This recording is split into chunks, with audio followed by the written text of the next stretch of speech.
wonder if romantic relationships are getting increasingly more difficult to navigate these days? Why fewer couples are getting married, and later than ever before? Time for a crash course on the economics of sex.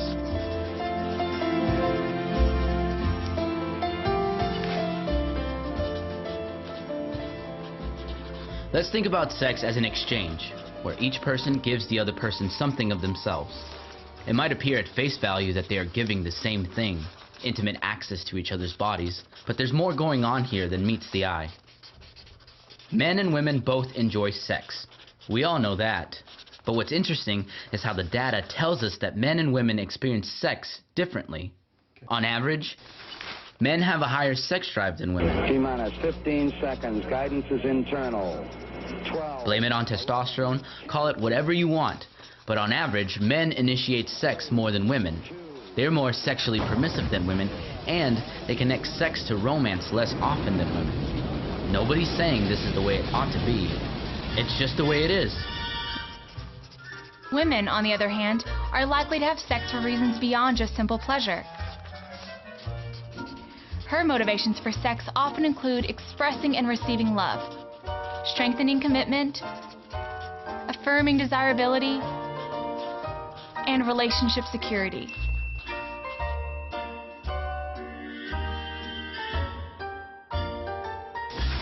So in an exchange relationship where men want sex more often than women do, who decides when it will happen? She does, of course. Sex is her resource. Sex and consensual relationships will happen when women want it to. So how do women decide to begin a sexual relationship? Pricing. Women have something of value that men want. Badly.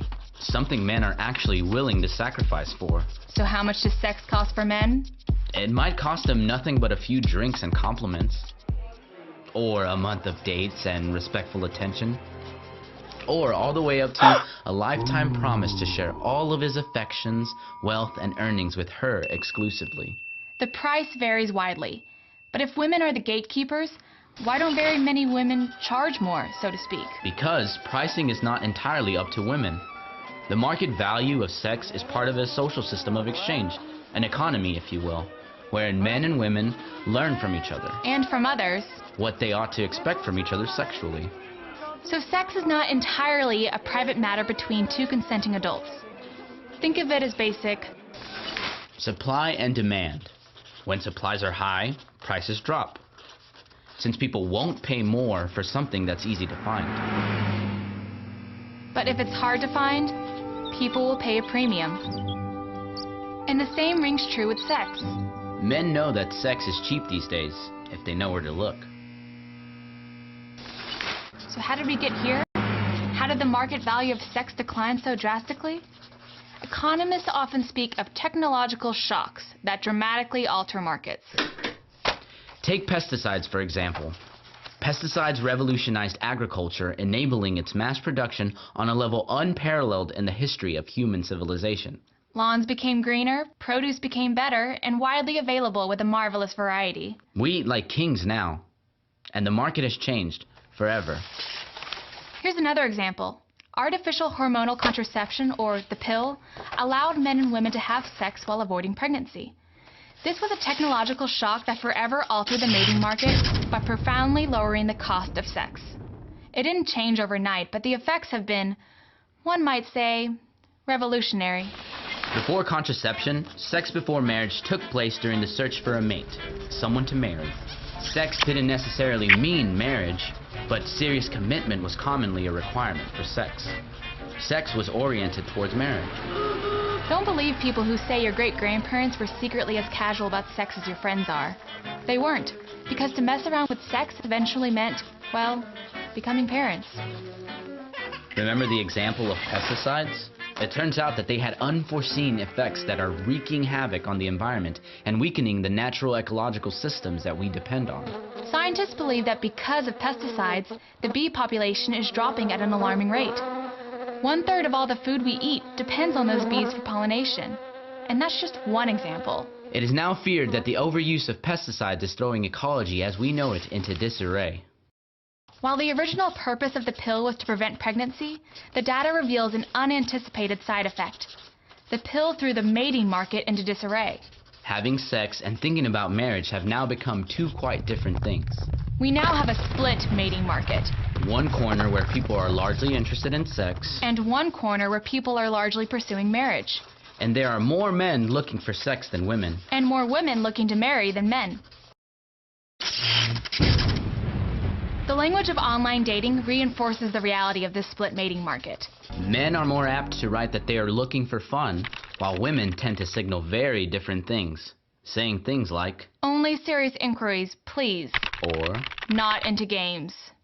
So this split mating market poses a particular problem for women. They certainly call the shots when it comes to short-term sexual relationships because men outnumber them. This enables women to be more selective in the short term.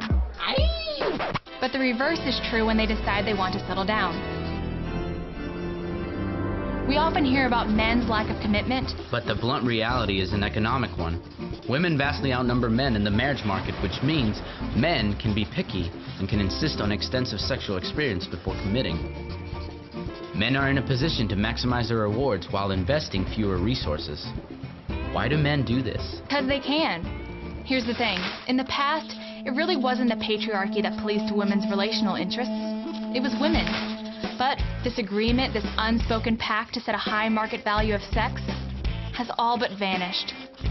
But in a brave new world where having sex no longer means babies and marriage has become optional, the solidarity women once felt towards each other in the mating market has dissolved.